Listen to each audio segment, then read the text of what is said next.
po yung mga personal prayers natin.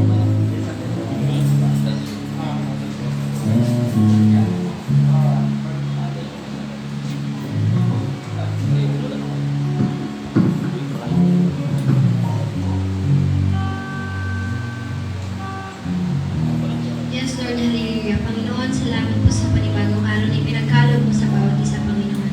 Panginoon, salamat po dahil binigyan mo kami ng panibagong araw para makapagpuri at sambahin ka.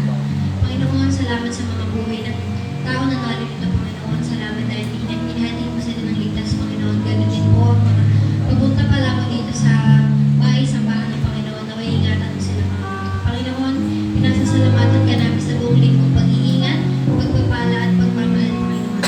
Panginoon, pinasasalamatan namin lahat ng kabutihan mo sa aming buhay, Panginoon. Panginoon, salamat dahil ikaw aming sandalan sa buong linggo, Panginoon.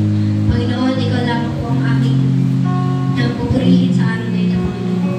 Panginoon, salamat po sa mga anghel na kasama namin ngayon, Panginoon.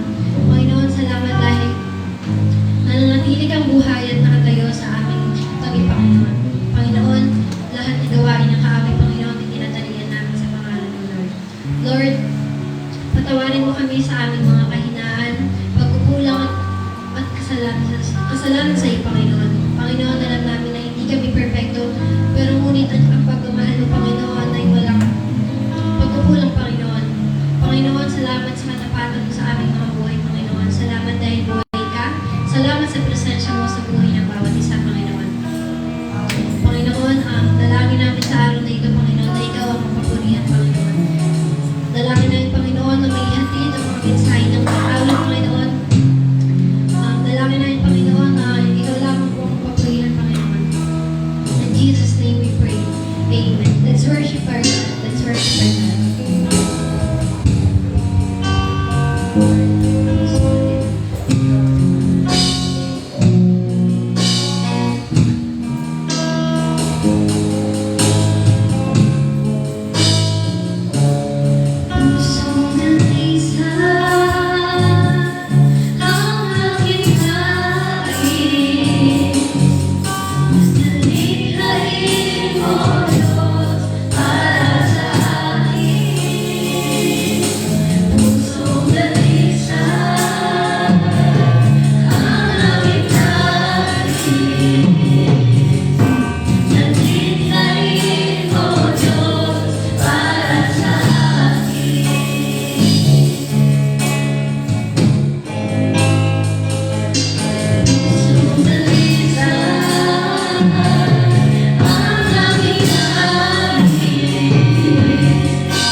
Hallelujah, Lord, amen. Purihin po natin ang ating Diyos, amen.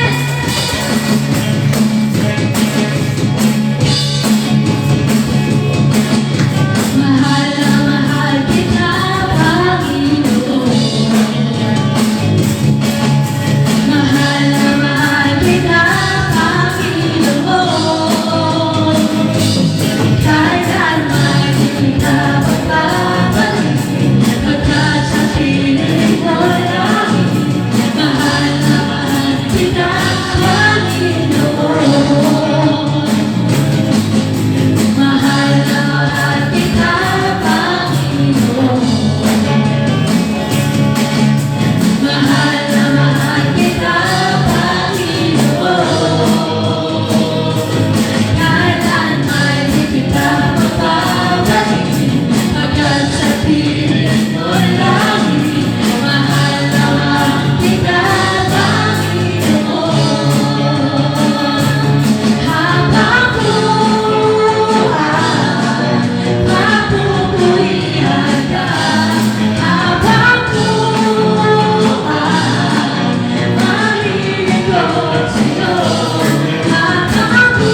kaya ilarawan ang pagkakailangan mo.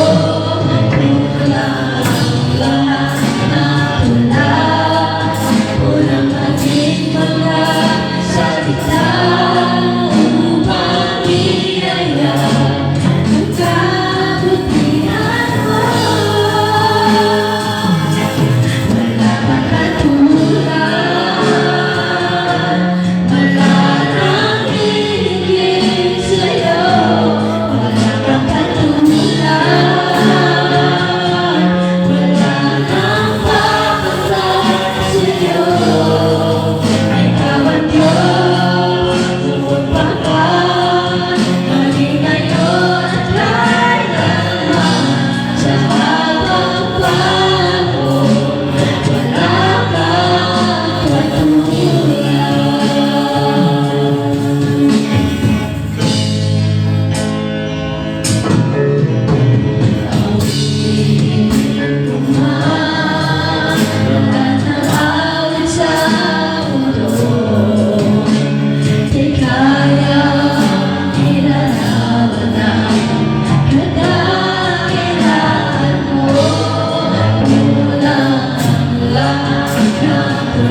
salamat sa Diyos at tayo'y masaya na pupuri ngayong umaga. So, ihanda naman po natin ang ating sarili para sa pakikinig ng banal na salita. Kaya hatid sa ating Pastora Helen.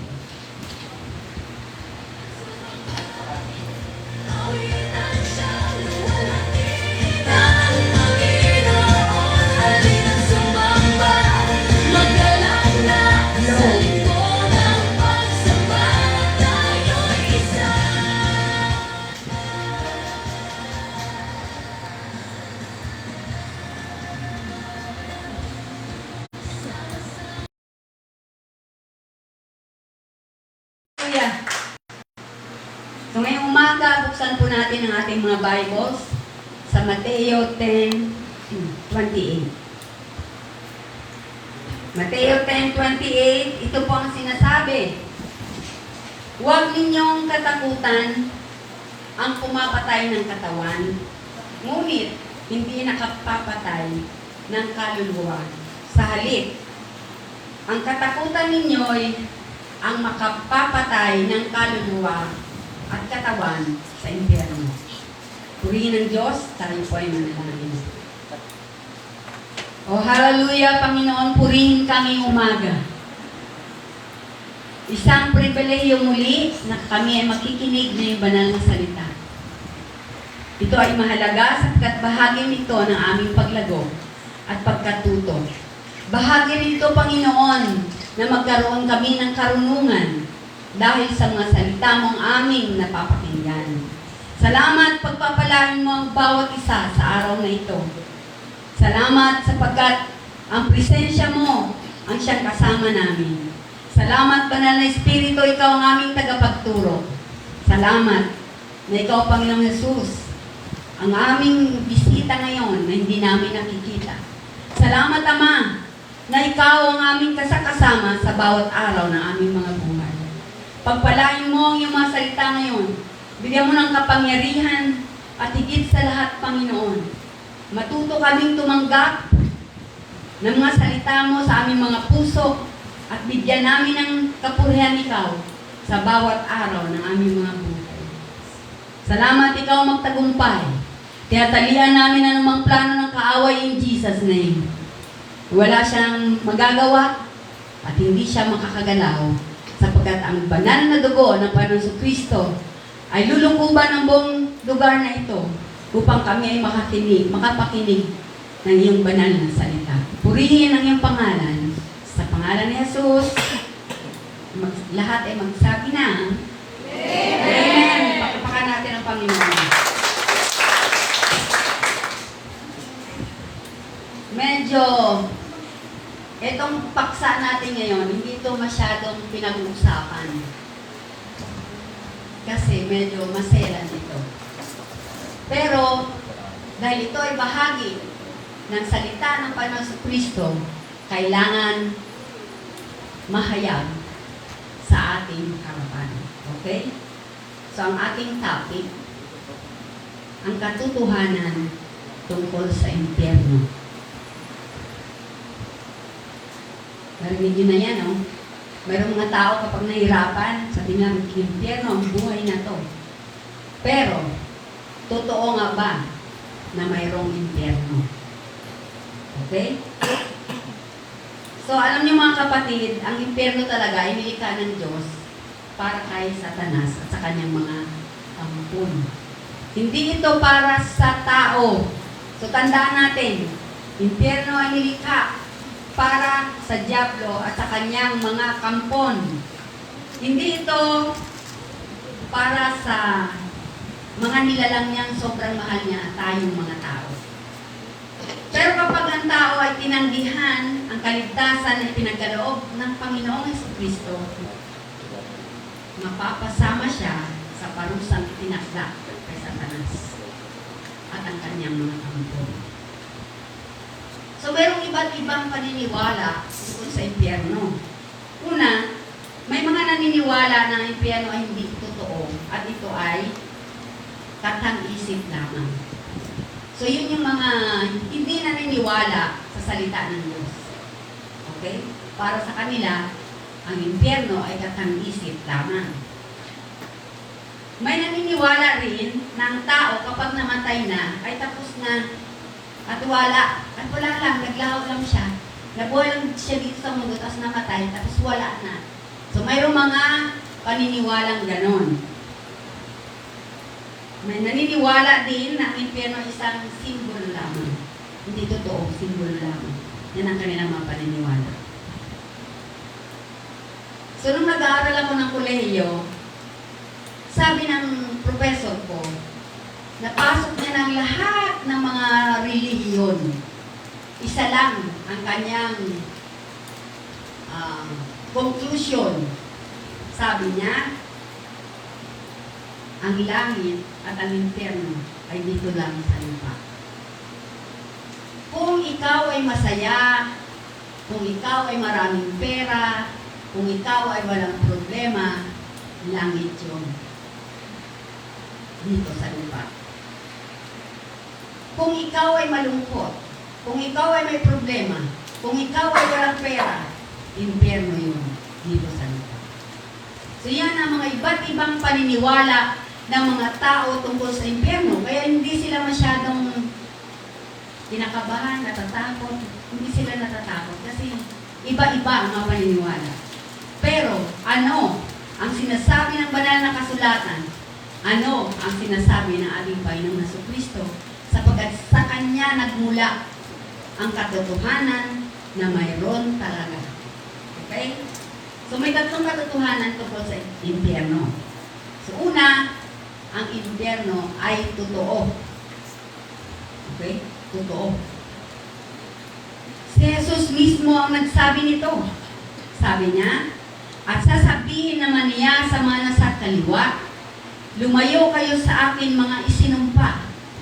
Kayo'y pa sa apoy na di mamamatay, na inihanda para sa dyablo at sa kanyang mga kampo. Sino ang sinabihan niya? Yung mga taong nasa kaliwa. Ibig sabihin, yung mga hindi sumunod, hindi naniwala, hindi tumanggap sa kanya. Dalawa, ang impyerno ay walang hanggan. Sa una, ang impyerno ay totoo. Number 2, ang impyerno ay walang hanggan, walang katapusan. Sabi dito sa Marcos 9:48, dooy hindi mamamatay ang mga uod na kumakain sa kanila at hindi mamamatay ang apoy. Okay? So yan ang impyerno, imagine ninyo. Salamat sa Diyos, hindi tayo taga doon. Amen? Amen. Hindi tayo taga doon, mga kapatid. So, isa sa katotohanan tungkol sa impyerno, hindi na mamatay ang uod. Imagine ninyo yun. At hindi rin namamatay ang apoy. Tuloy-tuloy lang yun. At ang pangatlo, ang presensya ng Diyos ay nasa impyerno. Siyempre, siya ang lumikha nun. At ang ating Diyos ay nakakapunta saan mang dako. Omnipresent siya. So ayon sa Pahayag 14:9-10, sumunod sa dalawa ikatlong anghel na nagsabi, sino man sumasamba sa halimaw at sa larawan nito at tumatanggap ng tatak, okay, sa kanyang kamay o noo, ay iinom ng alak ng puot ng Diyos na ibinuhos na walang halo sa saro ng kanyang galit. Pahihirapan sila sa apoy at asupre na sa harapan ng kordero at ng banal na mga anghel. So nandun din ang presence ng Panginoon, hindi bilang tagapagligtas, kundi bilang hukom. Nasa impyerno niya, titingnan niya. So, mga tao doon, pwede nakiusap sila, napatawarin sila, pero huli na ang lahat. Sapagkat ang Panginoon na nandoon, hindi na siya tagapagligtas, kundi siya ay hukom. So, ang mga taong yun ay pahihirapan sa apoy at asupre. Alam niyo yung asupre? Hindi ito namamatay. Sobrang mainit ito. At ang asupre, ito ang ibinuhos nang sunugin ang Sodoma at Gomorrah. So, noong ang seminar kami tungkol sa Bible history, ipinakita sa amin ang picture ng remnants, yung mga natira sa Sodom at Gomorrah. At alam niyo mga kapatid, hanggang ngayon, nag-aapoy ang lugar na yon kasi puro asupre. So imagine niyo yan.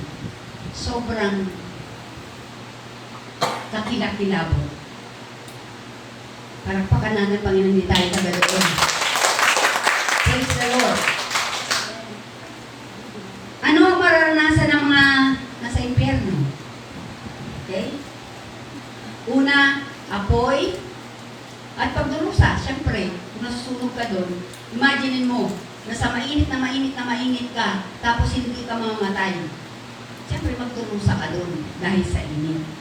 So, ayon sa Mateo 13, 41 to 42, susubuin ng anak ng tao, yan ang Panginoon Kristo, ang kanyang mga anghel at ipunin nila mula sa kanyang pinaghaharian ang lahat ng nagiging sanhi ng pagkakasala at lahat ng gumagawa ng masama at ihagis sa maningas na pugon. Doon mananangis sila at magngangalit ang kanilang mga ngipin.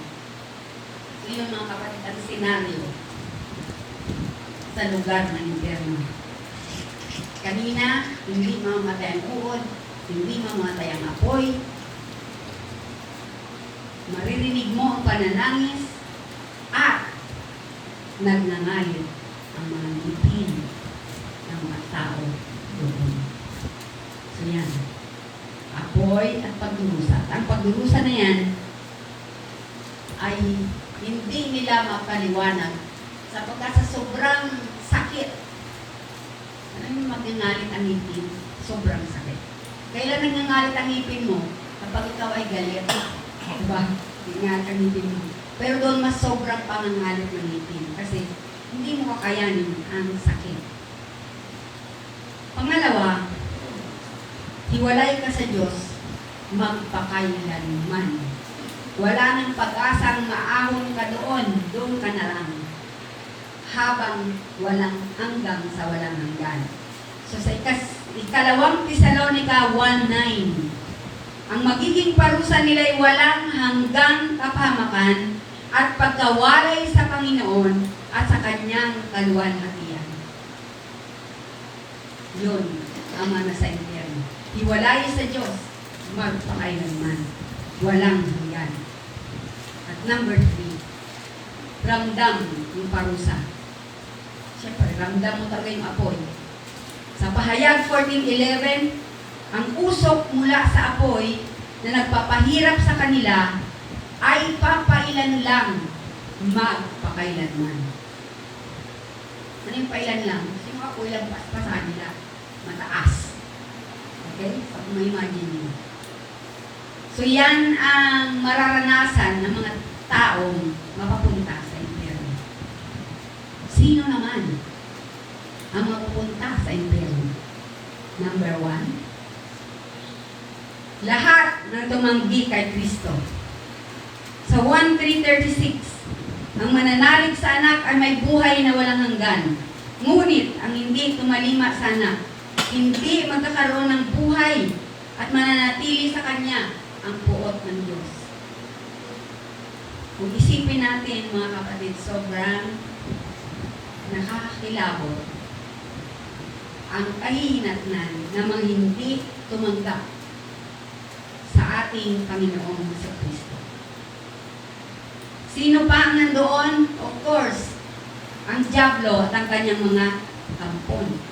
Sa Matthew 25:41, at sasabihin naman niya sa mga nasa kaliwa, lumayo kayo sa akin mga sinumpa, kayo'y pasa sa apoy na di mamamatay, na hinihanda para sa diablo at sa kanyang mga kampon. Yun. So yung nandoon sa impyerno, yung mga hindi tumanggap sa Panginoon, hindi naniwala, wala lang, kala nila, nabibiruan lang, pero totoo, ang kahinatnan ng mga taong hindi na nagpalataya sa Kanya. At ang panghuli, mga makasalanan, yung hindi na nagbago. Unang Korinto 6:9-10. Hindi ba ninyo alam na ang mga makasalanan ay walang bahagi sa kaharian ng Diyos. Huwag ninyong dayain ang inyong sarili. Ang mga nakikiapid, sumasamba sa Diyos-Diyosan, nangangalunya, nakikiapid sa kapwa lalaki, o kapwa babae. Ang mga magnanakaw, masasakim, mapaglasing, mapanlait, o magdaraya. Ang ganyang mga tao ay walang bahagi sa kaharian ng Diyos. So, tatlo ang makakapunta sa impyerno. Tumanggi kay Kristo, Diablo at ang kanyang mga kampon, at ang mga makasalanan na sinabi dito kung ano-ano ang mga ito. Mga kapatid, pagkatapos nating marinig ang katotohanan ito, kailangan nating maggulay-gulay. At ang panghuli, hindi nakasulat ang pangalan sa aklat ng buhay. Pahayag 20:15. Itinapon sa lawang apoy ang sino mang hindi nakasulat ang pangalan sa aklat ng buhay. So mga kapatid, sa langit ay mayroong aklat. At ito yung aklat ng buhay kung sino ang pupunta sa langit, nakalista. So kailangan sigurado tayo na tayo ay nakasulat sa aklat ng buhay. Kailan yon? Kailan naisulat ang aklat mo, ay ang pangalan mo sa aklat ng buhay? Nung tinanggap mo ang Panginoong Jesucristo bilang Panginoon at tagapagligtas. At tinanggap mo siya ng totoo. At hindi ka nakigaya-gaya lang. So personal mong tinanggap ang Panginoon bilang Panginoon mo at tagapagligtas. At pinatunayan mo ito na ikaw ay niligtas na ng Panginoon sa pamamagitan ng ebidensya, deklarasyon, nung ikaw ay tumanggap ng bautismo. So dapat tandaan niyo yun. Kailan ba? Yun yung birthday niyo kasi yun yung pangalawang birthday niyo. Kasi ako, June 7, 1976. So yun yung aking, nung tumanggap ako ng bautismo. Bakit ito itinuturo? Sapagkat kailangan natin paalalahanan, kailangan nating bigyan ng babala na totoo ang impyerno sapagkat si Jesus mismo ang nagsabi nito. Hindi ito pinahayag para manakot. Kundi maging inspirasyon na tayo'y magpatuloy sa paglilingkod. At higit sa lahat, sobrang mahal tayo ng Diyos. Hindi niya kailanman pinlano mapunta tayo sa impyerno na nilikha niya para sa diablo at sa kanyang mga kampo. Hindi, mga kapatid. Maliban, ikaw ang nagdesisyon na tanggihan si Kristo.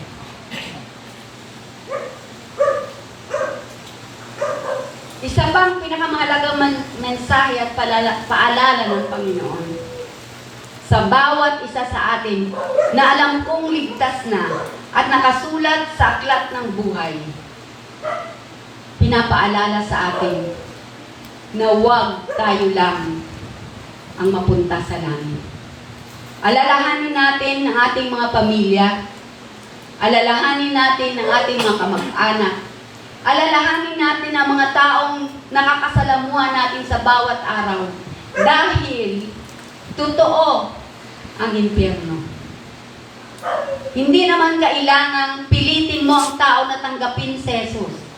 Ang atin lang obligasyon, sabihin mo si Jesus. Pagkatapos nun, bahala na ang banal na espiritu na mangusap sa Kanya. Malungkot kung mas marami ang papuntang impyerno kaysa papuntang langit. Kaya bawat isa sa atin ngayon mga kapatid ay hinahamon ng Panginoon. Kontento ka na ba na ikaw lang ang mapapunta sa langit? Paano naman ang iyong mga magulang, mga kapatid mo, mga kapag-anak mo? Dahil hindi biro, hindi nagbibiro ang Panginoong Jesucristo nang isinulat dito sa banal na kasulatan na ang impyerno ay totoong totoo. Tatandaan ng Panginoon ang araw na ito na ipinahayag ang tungkol sa impyerno. Ngayon lang ito na imensahe dito. Kung may matatandaan ba kayo? Wala pa. Kasi ano to? 3 linggo na alam niyo yon yung pinapahiwatig sa inyo ng Holy Spirit. Ano mo yan? Imensahe mo yan sa kulor. Baka matakot sila. Baka mawalan sila ng gana. Baka marami akong mga baka sa likod ng aking isipan. Hanggang sa nung mga pangalawang linggo, yun na naman. Hanggang ako ay nadagma. Ano ba yun? Kapag hindi mo pinapakinggan ng Diyos, sa Kanyang sinasabi sa'yo, may nangyayari. Pero salamat sa Panginoon, kasi sa aking pagkadapa, konti lang. Konti lang naman. At sa ngayon, ako ay sobrang magaling na. So, purinan kasi tumama sa akin noo. At yung 2 kong paa. So, salamat sa Panginoon. Kasi ngayon ito natupad. Talagang natupad na sa pangatlong linggo. So, mahalaga ito mga kapatid. Huwag nating baliwalain ang mensahe ngayong araw na ito sapagkat ngayon lang ito. Sayang sa mga hindi nakarinig. Pero kung lahat tayo dito, madala natin ang ating pamilya, sama-sama tayo sa langit. At alam nyo bang yung taga-impyerno, makikilala niya ang pumunta sa langit? Yun yung kwento sa Lucas 15, tungkol sa mayaman at sa mahirap, kay Lazaro. Diba sabi niya, kung pwede lang amang Abraham, sausaw ni Lazaro yung daliri niya sa tubig. Kasi sobrang mainit dito. Kaya nagbigay talaga ng Diyos ng example na totoo ang impyerno. Pero sabi ng mga Abraham, hindi na pwede. Kasi ang nandito, hindi na pwedeng pumunta dyan. Mayroong malalim na bangin na naghihiwalay sa atin. O kung ganon, di ba, conscious yung mga sa impyerno? Naisip niya yung 5 niyang kapatid. Sabi nung mayaman, sige ganito na lang ang mga Abraham. Papuntahin mo na lang si Lazaro doon sa lupa.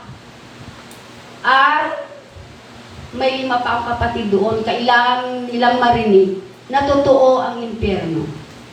Pero ano sabi ng mga Abraham, nandoon ang mga sulat ng mga propeta. Kung hindi sila maniniwala sa sulat na yun na iniwan, maniniwala pa kaya sila kahit na ang patay ay muling binuhay. So seryoso ang Diyos. Ayaw niya na kahit isa sa atin o kahit isa sa ating mga pamilya ay mapunta doon. Mapunta sa apoy. Conscious sila. Alam nila. Naalala nila ang mga naiwan nila. Pero wala na. Huli na ang lahat. Kaya tayo, mayroong pang pagkakataon, salamat sa Panginoon, para magkaroon tayo ng kabigatan sa ating mga pamilya, sa ating mga kamag-anak, na makasama natin sila sa langit. So, purihin ng Diyos ni umaga Salamat sa kanyang paalala. Salamat sa kanyang babala. Hindi biro, totoo. May impyerno mga kapatid. Hindi din biro, totoo. Mayroong langit, mga kapatid. So ngayong umaga, purihin ang Diyos. Salamat sa kanyang kabutihan. Salamat sa araw na ito na itinakda niya para ipaarating at paabot sa bawat isa sa atin. May totoong impyerno. So purihin ang Diyos. Tayo po ay tumayong lahat.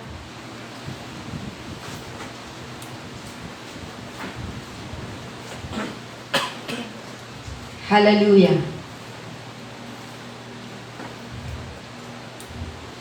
O Ama naming Diyos, purihin ka ngayong umaga. Sobrang maraming salamat dahil mahal na mahal mo kami na iyong mga anak. Salamat sa katotohanan ipinahayag mo sa araw na ito. Isang paalala at babala sa bawat isa sa amin na hindi makontento na kami lang ang ligtas, na kami lang makapunta sa langit. Kundi alalahanin din namin, Panginoon, ang aming mga pamilya, ang aming mga kamag-anak, maging ang mga taong makasalamuhan namin sa bawat araw ng aming buhay. Salamat sa itinuro mo sa bawat isa sa amin. Dalangin ko, Panginoon, na lagi mong ipalala na mayroong pupuntahan ang mga tao. Dalawa lang, langit o impyerno. Hinihiling ko ang iyong habag doon sa mga pamilya namin na hindi pa po nakakatanggap ng kaligtasan mula sa iyo, Panginoon Jesucristo. Hinihiling ko ang banal na Espiritu na mangusap na kung sila ay nakarinig na ng iyong mga salita, Panginoon, naway maglingkod din naman sila sa iyo.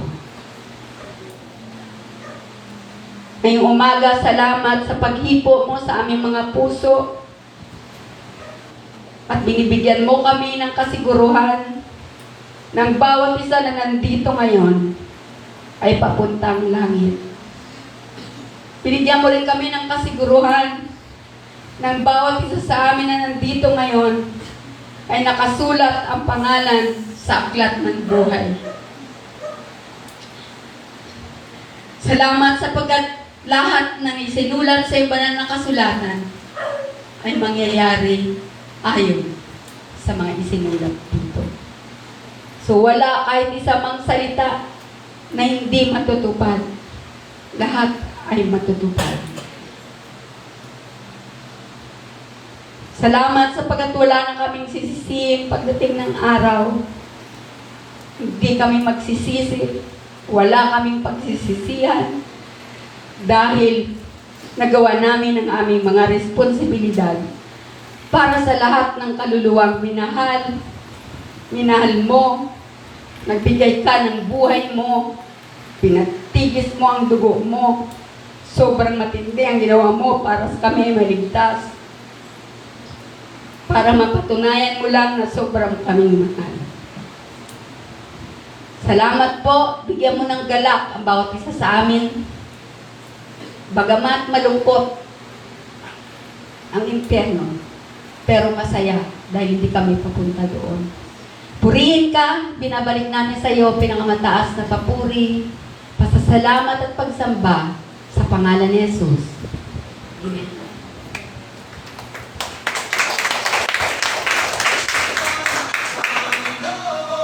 O aking kaluluwa, purihin ang Panginoon. O aking kaluluwa,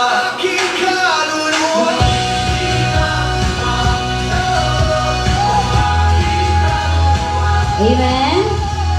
Salamat sa napakagandang mensahe. Paalala para sa ating lahat na tayo'y magbulay-bulay. Ating hikayatin ang ating pamilya para tayo sama-sama sa langit. Amen? Amen. So, purihin ng Diyos at kasama rin po natin ang ating mga online viewers. Ayan. Si Sister Jo sa Caloocan. at si Brother Alan, Sister Susan, si Brother B-Boy, at may kasama ko silang isa doon, si Brother Ivan. Ganoon din si Tintin sa si Hazel at si Tintin sa Paco, Manila. At syempre ang ating overseas, yan, hello, sa ating Brother Jay, nasa Star of the Sea, nasa Laot. So, purihin ang Diyos at kayo kasama namin ngayong umaga. So, paalala natin ang ating prayer meeting and Bible study tuwing Friday, alas 7 po ng gabi, dito sa ating bahay-sambahan. So, inayaan po kayong lahat dahil napakasaya ng mga talakayan. At ganoon din po sa ating practice ng YP, ating mga youth, practice at paglilinis tuwing Sabado, start po ng 5:30 ng hapon hanggang 8 ng gabi. At ang ating Sunday worship ay alas 9 dito po sa ating bahay-sambahan. So yan po ang mga paalala para sa atin. Purihin ang Diyos. Ihanda po natin ang ating mga sarili naman para sa pagbibigay sa ating Panginoon.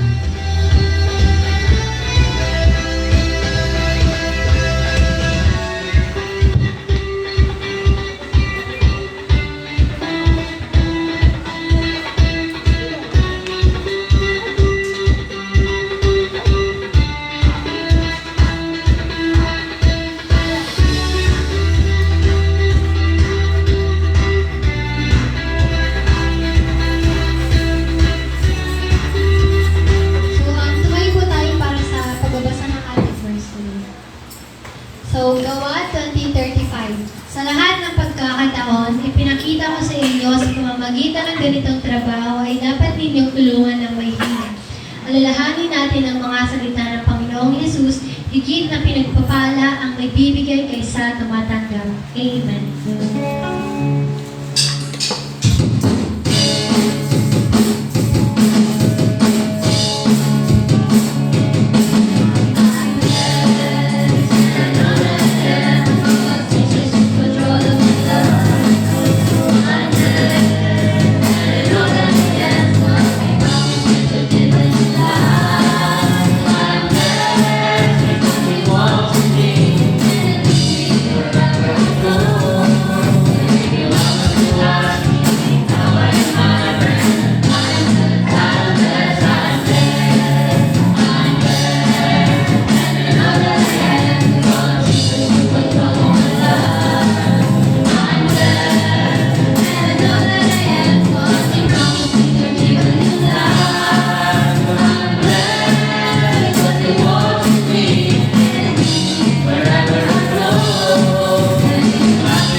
Ating pong pasalamatan ang ating offering. Lord, thank you muli sa panibagong buhay, Panginoon, na pinag-along sa bawat isa.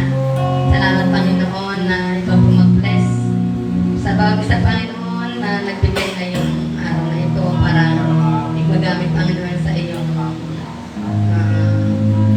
pagpapaunlad ng iyong mga salita. Thank you din, Panginoon, na patuloy mo kami bigyan ng lakas. At naway, patuloy mo kami ingatan, Panginoon, sa bawat lakad namin. In Jesus' name, Amen.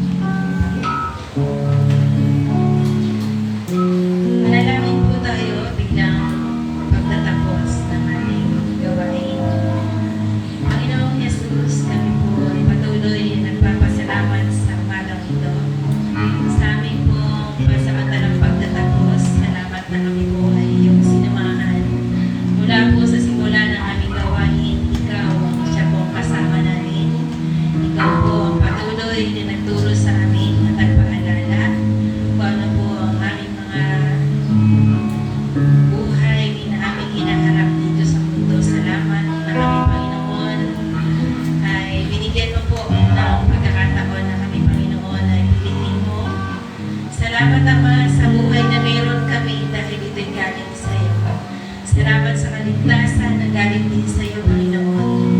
Salamat, Ama, dahil hindi ka po nagsasawang kami ay mahalin. Salamat, Panginoon, na kami po ay inilalaban mo sa hamon ng buhay sa mundo ito.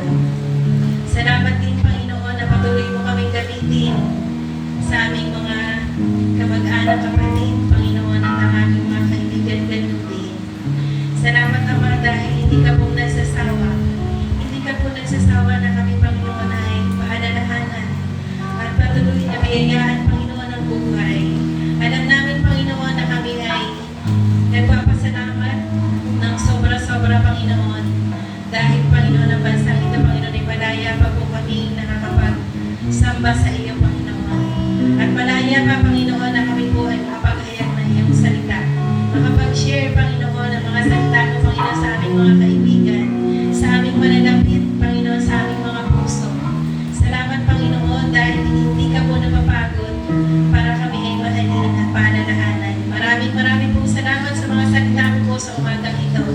Na ang salita mo, Panginoon, ay totoo, na mayroong langit at impyerno. Salamat, Ama, na totoo po ang impyerno, Lord. Alam namin yun. Kaya, Lord, salamat sa paalala po. Salamat na kami, Panginoon, ay tinubos mo, Panginoon. Maraming salamat, Ama. Salamat po sa aming pasamantalang pag-iibalay. Dalangin po namin na kami po ay samahan mo muli sa buong isang linggo. Salamat, Panginoon, sa pagpapala na inilaan mo muli sa buong isang linggo, Panginoon. Maraming salamat sa kaligtasan muli sa isang linggo, Panginoon, ng aming buhay.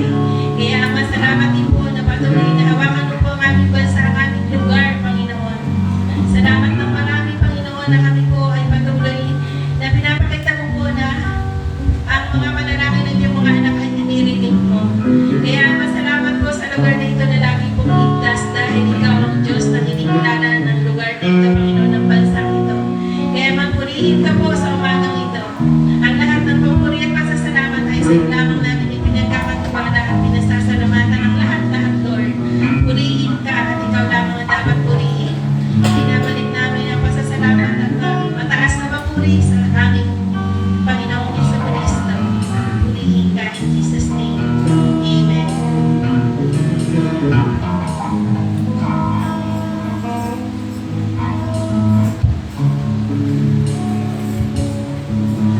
Agapin po natin ang pagpapala ng Panginoon. Naway isumainyong lahat ang kagandahang loob ng Panginoong Jesucristo at ang pag-ibig ng Diyos at ang pagkikisama ng Banal na Espiritu Santo. Amen. Sa ngalan ng Ama, ng Anak, ng Espiritu Santo. Amen.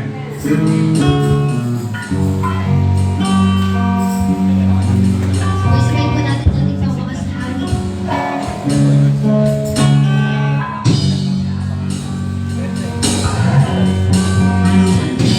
Sa aling sumasamba sa iyo, nangangalaga ako'y walang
ko